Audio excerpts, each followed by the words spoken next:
वीर Madho Singh Bhandari Uttarakhand technical university का campus संस्थान राजकीय नन्ही परी सीमांत इंजीनियरिंग संस्थान पिथौरागढ़ इस साल से यहां शुरू हो रहा है नया और demanding course CSE AIML artificial intelligence and machine learning. इस बार से फीस भी कम कर दी गई है।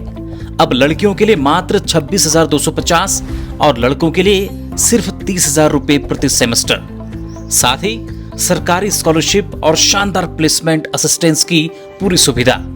यहाँ बीटेक की सभी मुख्य ब्रांचों के साथ वर्किंग प्रोफेशनल्स के लिए भी कोर्सेज और BCA उपलब्ध है। काउंसलिंग की तारीखें आ चुकी हैं, सीटें सीमित हैं, आज ही अप्लाई करें।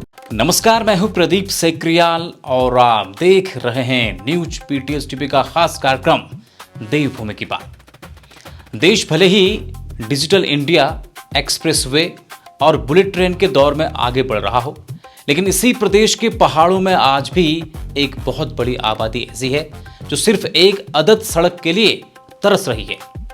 आज हम आपको एक साथ दो ऐसी तस्वीरें दिखाएंगे जो उत्तराखंड के दो अलग अलग जिलों से आई है, लेकिन दोनों का दर्द और सिस्टम की बेरुखी बिल्कुल एक जैसी है। पहली तस्वीर सीमांत जनपद पिथौरागढ़ की डीडीहाट विधानसभा से है, तो दूसरी तस्वीर अल्मोड़ा जिले के सल्ट विकासखंड से है। दोनों ही जगहों पर आज भी इंसानी जिंदगी को चारपाई और डोली के भरोसे छोड़ दिया गया है। ये तस्वीरें गवाह हैं उस भयानक दर्द की जिसे पहाड़ के लोग हर दिन अपने सीने में दबाकर जीते हैं। पहली तस्वीर जनपद पिथौरागढ़ की डीडीहाट विधानसभा के ग्राम सभा दुगैती की है। इस ग्राम सभा के अंतर्गत आने वाले तोक, डौठा, तल्ला डौठा, उसेला, तल्ला डुगा और डनपट्टा के ग्रामीणों के लिए आज भी जिंदगी एक बेहद कठिन इम्तिहान बनी हुई है। आजादी के इतने दशक बीत जाने के बाद भी इस पूरे इलाके में आज तक सड़क नहीं पहुंच पाई है। सड़क न होने के कारण यहाँ के बुजुर्गों और सबसे ज्यादा गर्भवती महिलाओं को बेहद अमानवीय परिस्थितियों का सामना करना पड़ता है। जब भी गांव में कोई बीमार होता है या किसी महिला को प्रसव पीड़ा होती है तो गांव के लोग लाठी डंडों और कपड़े के सहारे डोली तैयार करते हैं और कई किलोमीटर की खड़ी चढ़ाई पार कर मुख्य मार्ग तक पहुंचते हैं। नमस्कार, मैं चंचल बोरा। आज जो है डीडीहाट ब्लॉक से 14 से 15 किलोमीटर की दूरी पर ग्राम सभा ढूंगेती का एक तोक है तल्ला ढूंगा, जो रोड से लगभग 3 किलोमीटर नीचे स्थित है। 29 साल से स्थानीय विधायक यहाँ पर माननीय बिशन सिंह चुफाल जी यहाँ पर विधायक हैं, लेकिन 29 सालों से उस गांव, उस तोक तक आज तक सड़क नहीं पहुंच पाई है। अगर समय रहते इस तोक तक सड़क नहीं पहुंची तो ग्रामीणों के साथ मिलकर एक बड़ा आंदोलन हम लोग करने के लिए बाध्य होंगे। अब जरा अल्मोड़ा जिले के सल्ट विकासखंड की जाख ग्राम सभा के पणचुरा तोक की इन तस्वीरों को देखिए। यहाँ भी हालात दुगैती गांव जैसे ही बदतर है। पणचुरा गांव की रहने वाली एक 75 वर्षीय बुजुर्ग महिला भागुली देवी कुछ महीने पहले अपने घर के चबूतरे से गिरकर गंभीर रूप से घायल हो गई थी। गांव तक सड़क न होने के कारण उन्हें समय पर अस्पताल नहीं पहुंचाया जा सका, जिससे उनका इलाज घर पर ही चलता रहा और उनकी स्थिति लगातार बिगड़ती गई। हाल ही में जब एक पूजा पाठ के कार्यक्रम में उनके तीनों बेटे गांव पहुंचे तो मां की हालत देखकर उन्होंने बेहतर इलाज के लिए उन्हें बाहर ले जाने का निर्णय लिया। इसके बाद बेटों और स्थानीय ग्रामीणों ने मिलकर भागुली देवी को चारपाई पर लिटाया और मुख्य सड़क तक पहुंचाने का एक बेहद कठिन और थका देने वाला अभियान शुरू किया। पहाड़ का पानी और पहाड़ की जवानी भले ही यहाँ के काम न आ रही हो, लेकिन पहाड़ की ये बदहाल पगडंडियां और प्रशासनिक अनदेखी आज भी लोगों की जान से सरेआम खिलवाड़ कर रही है। उत्तराखंड में आज से विशेष गहन पुनरीक्षण कार्यक्रम यानी SIR के तहत घर घर जाकर गणना फॉर्म बांटने का महाअभियान शुरू हो गया है। मुख्यमंत्री पुष्कर सिंह धामी ने इस अभियान को लेकर साफ कर दिया है कि इसके जरिए मतदाता सूची का पूरी तरह से शुद्धिकरण किया जाएगा ताकि अपात्रों और घुसपैठियों के नाम वोटर लिस्ट से बाहर किए जा सके। वहीं मुख्य निर्वाचन अधिकारी डॉक्टर BVRC पुरुषोत्तम ने प्रदेश के सभी नागरिकों से इस अभियान में बूथ लेवल एजेंट्स यानी BLO का सहयोग करने की अपील की है। उत्तराखंड की मतदाता सूची को पूरी तरह पारदर्शी और शुद्ध बनाने के लिए भारत निर्वाचन आयोग के निर्देश पर उत्तराखंड में एक बड़ा अभियान शुरू हो गया है। मुख्य निर्वाचन अधिकारी डॉक्टर BVRC पुरुषोत्तम ने बताया कि प्रदेश के सभी 11,733 BLO के पास गणना फॉर्म पहले ही पहुंचा दिए गए हैं और आज से घर घर जाकर उन्हें बांटने का काम भी शुरू हो गया है। अगले 1 महीने के दौरान यानी 7 जुलाई तक सभी बीएलओ मतदाताओं के इन गणना फॉर्मों को बीएलओ ऐप के जरिए डिजिटलाइज करेंगे। इस अभियान के दौरान मतदाताओं को गणना फॉर्म के साथ अपना एक नवीनतम पासपोर्ट साइज फोटो बीएलओ को देना होगा।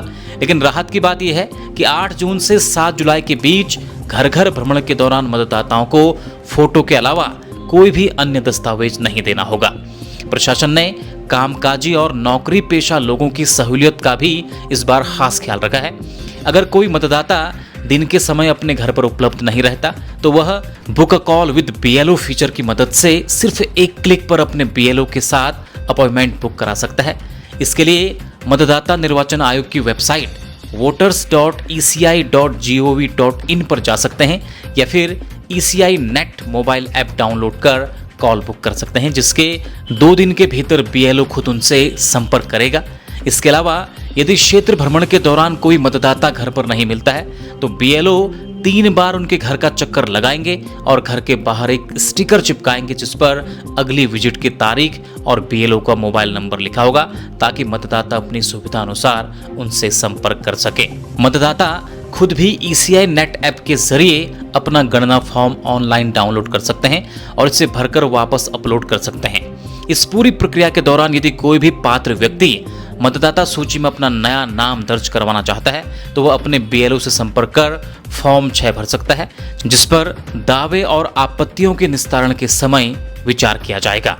के निर्वाचन आयोग के तत्वाधान में ये SIR की प्रक्रिया हो रही है और वो पूरी सही तरीके से हो और पात्र लोगों के नाम वोटर लिस्ट में आए और जो अपात्र हैं या जिन्होंने घुसपैठ की है, जिन्होंने संदिग्ध अवस्था में रहते हैं या जिनका लेना देना नहीं है, जो बहुत सारे लोग इस दुनिया में नहीं हैं, ऐसे लोगों के नाम भी उसका शुद्धिकरण हो जाएगा। देश भर में पेपर लीक मामलों को लेकर मचे बवाल के बीच राजधानी देहरादून की सड़कें सियासी अखाड़े में तब्दील हो गई।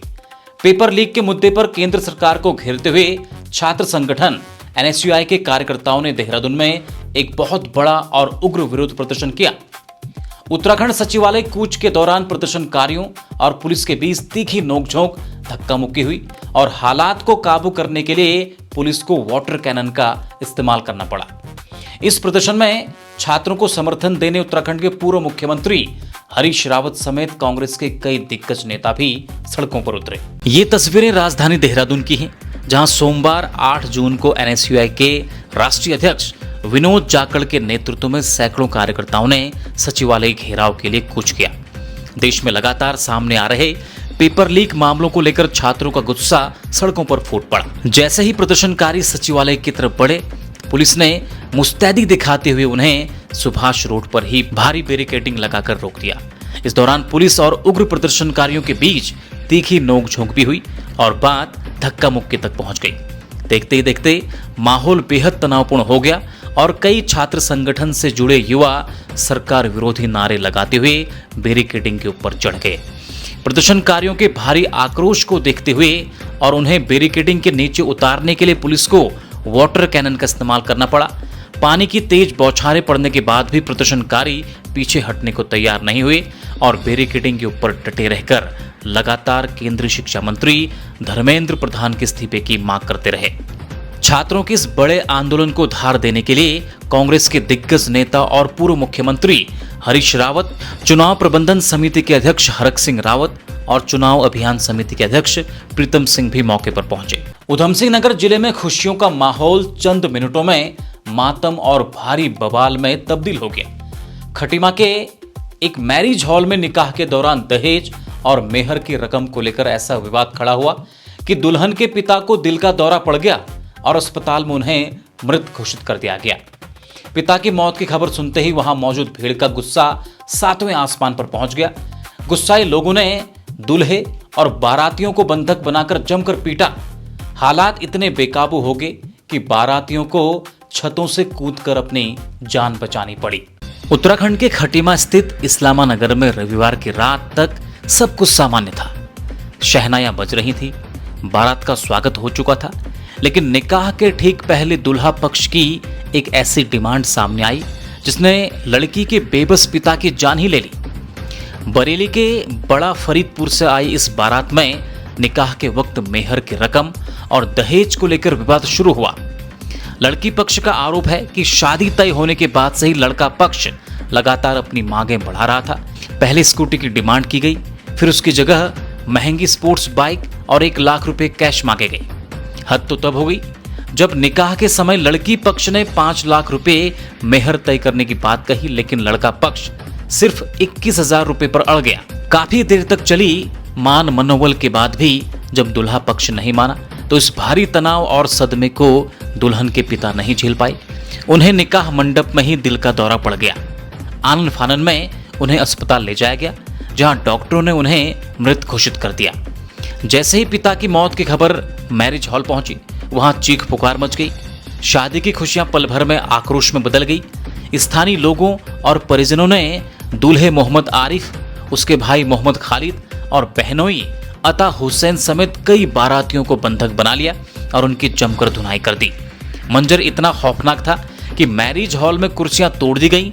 अपनी जान बचाने के लिए कई बाराती पास के मकान की छत से कूदकर भागने लगे, जिससे छत का एक हिस्सा भी टूट गया और कुछ लोग घायल हो गए। हालात इतने बिगड़ चुके थे कि कई थानों की पुलिस को तुरंत मौके पर बुलाना पड़ा।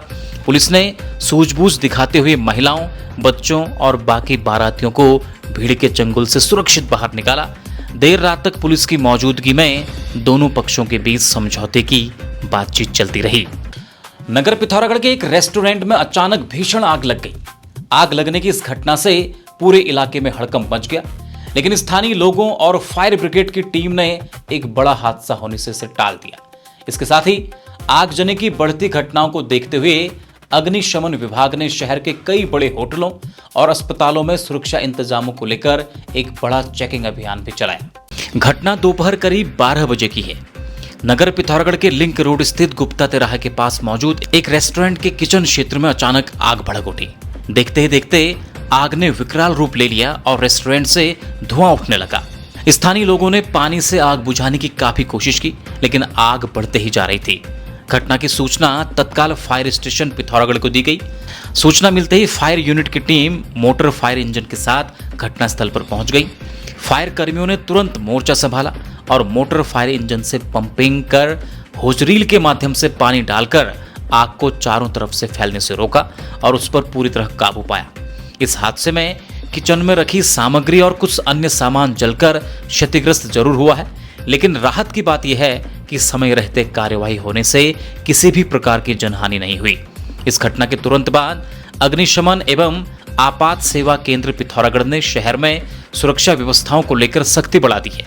टीम ने शहर के प्रमुख होटलों और अस्पतालों में औचक निरीक्षण किया। उपलब्ध अग्निशमन यंत्रों, आपातकालीन निकास व्यवस्था, विद्युत कनेक्शन की सुविधा और फायर एनओसी की बारीकी से जांच की गई।